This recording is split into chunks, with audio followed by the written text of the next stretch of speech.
The Second World War was full of misunderstandings. The simplistic portrayal of it as a titanic struggle ending in the victory of democracy over dictatorship never bears examination.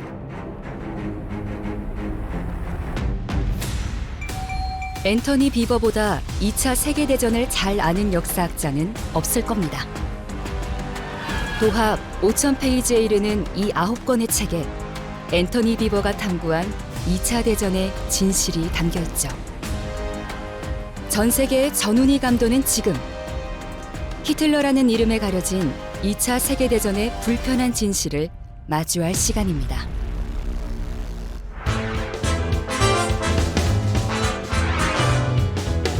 전 세계에 흩어져 있는 위대한 생각들을 모았습니다. 어떤 생각은 우리를 저 먼 곳으로 데려갑니다.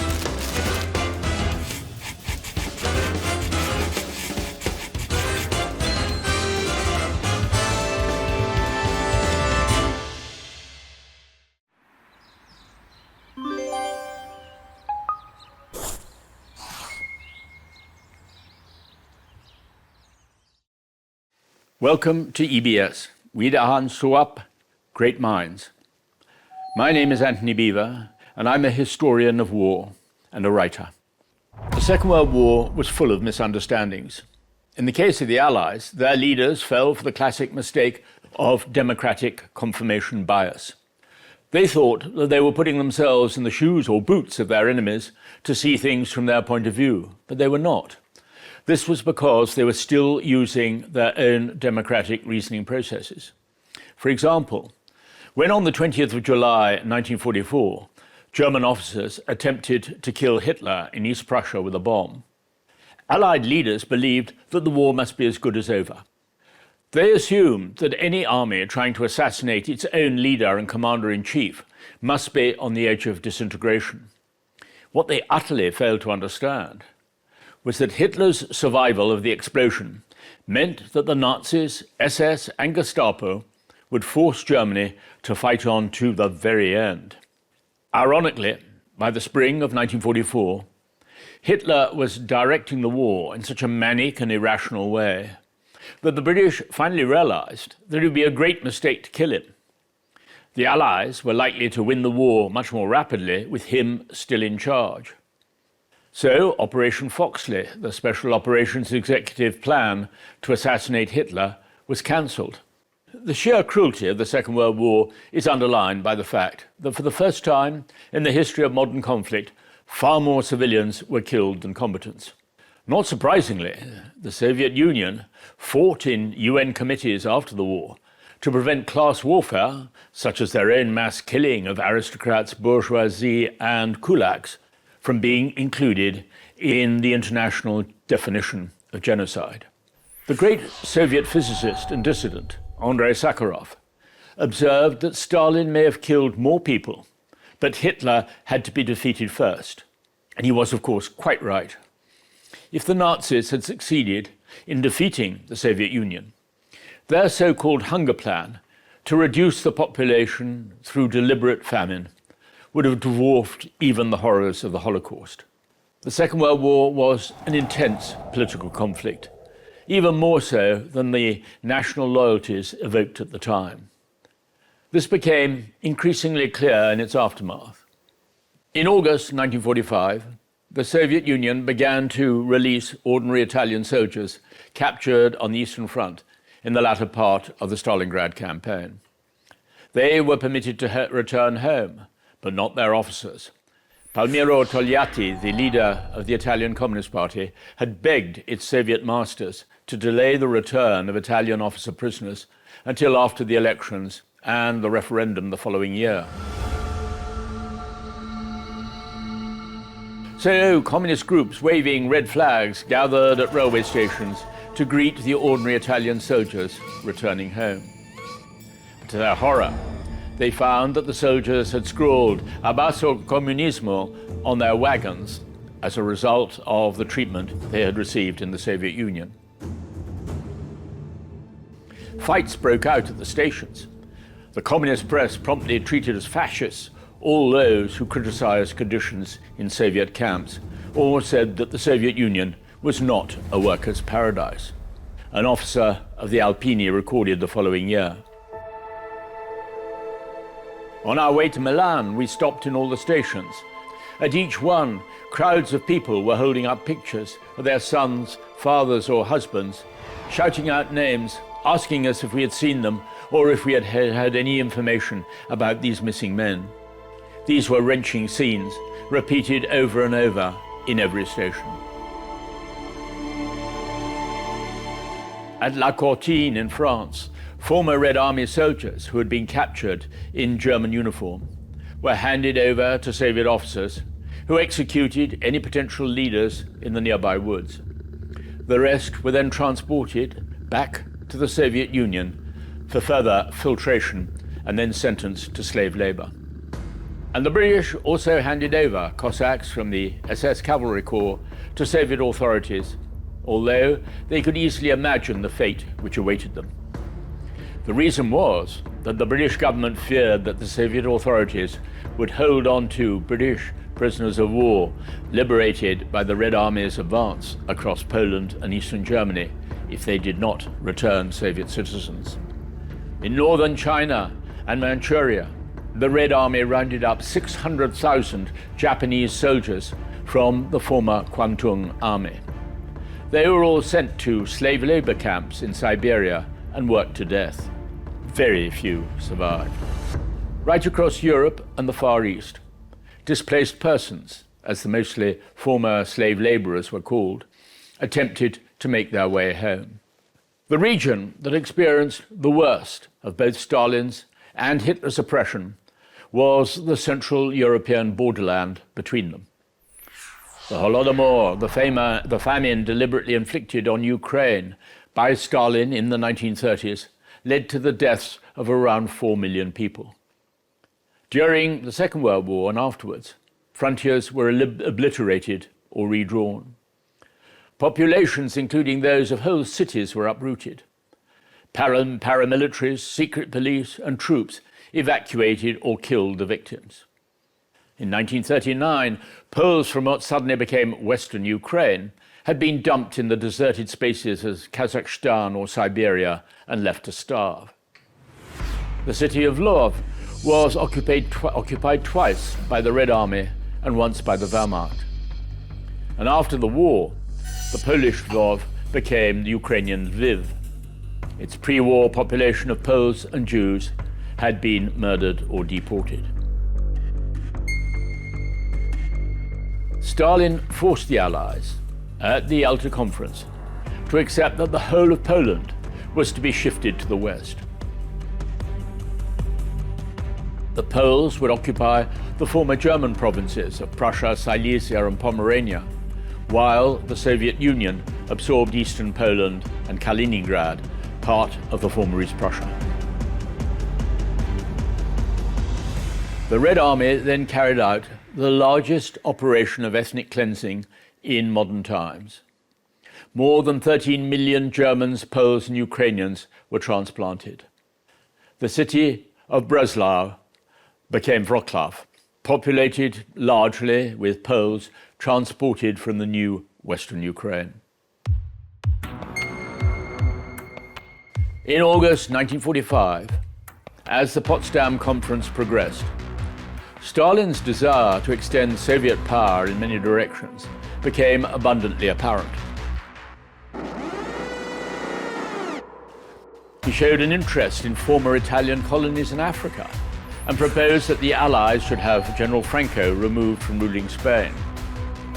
Churchill's worst fears would have been aroused if he had overheard an exchange between Ambassador Averell Harriman and Stalin during one break in the talks. It must be very pleasant for you, Harriman said, making conversation, to be in Berlin now after all your country has suffered. Stalin eyed him.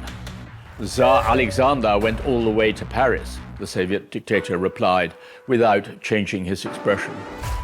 This was not a joke.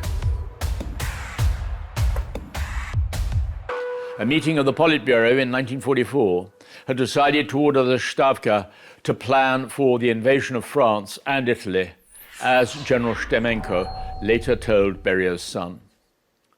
The Red Army offensive was to be combined with the seizure of power by the local communist parties. In addition, Stemenko explained, I quote, "A landing in Norway was provided for, as well as the seizure of the Straits with Denmark. It was expected that the Americans would abandon a Europe fallen into chaos, while Britain and France would be paralyzed by their colonial problems. The Soviet Union possessed 400 experienced divisions, ready to bound forward like tigers. It was calculated that the whole operation would take no more than a month. All these plans were aborted when Stalin learned from Beria that the Americans had the atom bomb and were putting it into mass production." Stalin apparently told Beria that if Roosevelt had still been alive, we would have succeeded. This, it seems, was the main reason why Stalin suspected that President Roosevelt, who'd hoped to become his friend, had been secretly assassinated. The whole region between the pre-war borders of Germany and the Soviet Union, the borderlands, became known as the Bloodlands. This was because some 14 million civilians died there between 1930 and 1945. At least a half of that figure was from deliberate starvation. First Stalin's Holodomor in Ukraine, and then Hitler's hunger plan.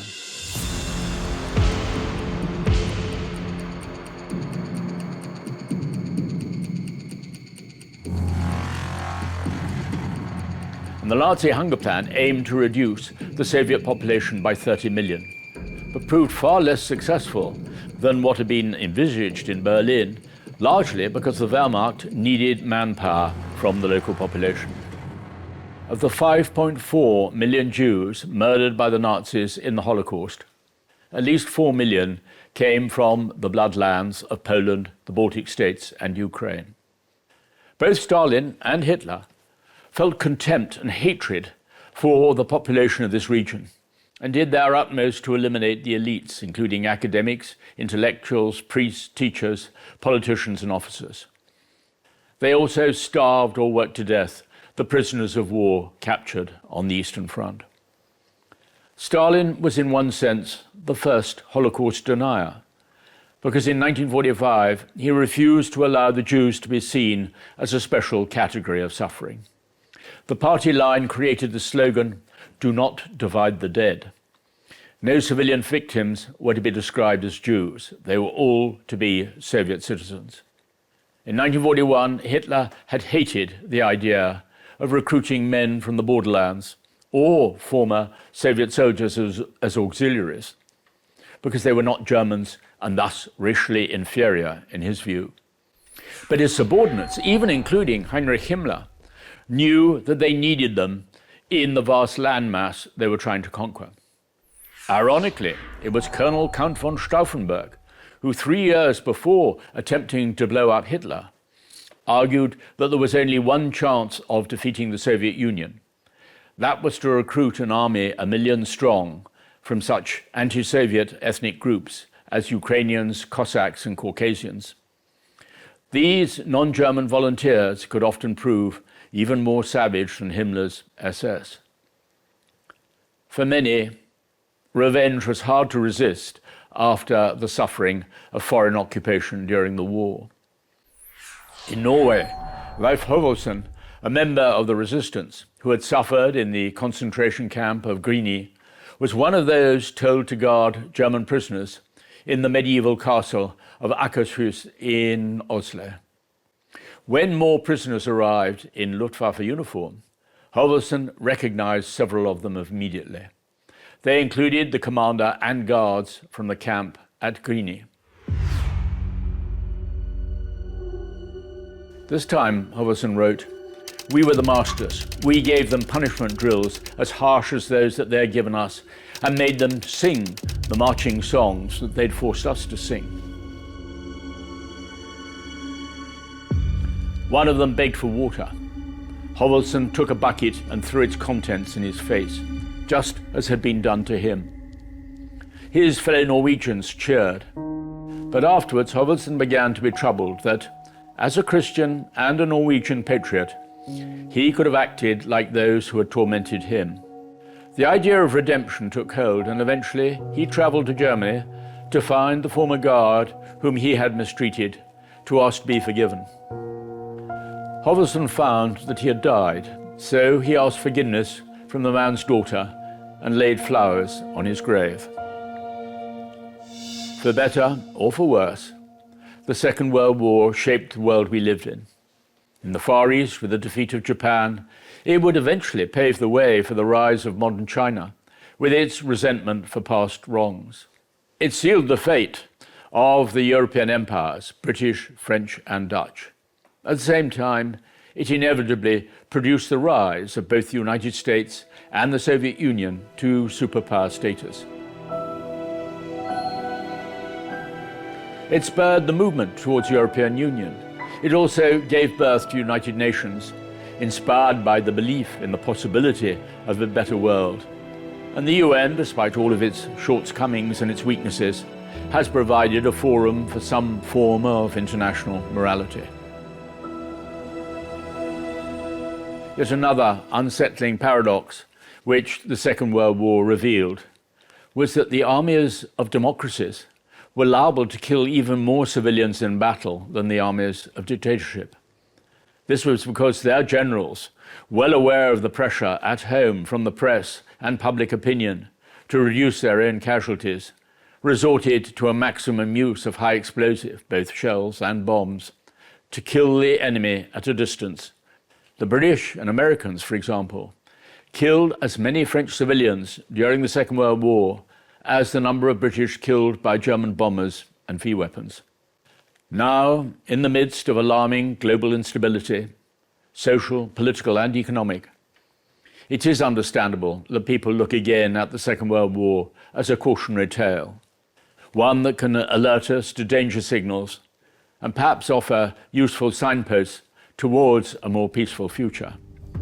Others might argue that we've learned little from history's greatest human tragedy and are blindly headed towards another global conflict. In any case, no other period in history offers so rich a source for the study of moral choice, individual and mass tragedy, the corruption of power, politics, ideological hypocrisy, the egomania of some commanders, betrayal, perversity, unbelievable sadism, but also self-sacrifice and unpredictable compassion. In short, one of the most important lessons of the Second World War is that it defies generalization and easy categories. Perhaps the Second World War's most important lesson is a moral one. Even in the midst of the most horrifying conditions, there were those who never let go of their fundamental belief in humanity. Their example is something worth upholding as we struggle to resolve the profoundly disturbing challenges and conflicts of the world today.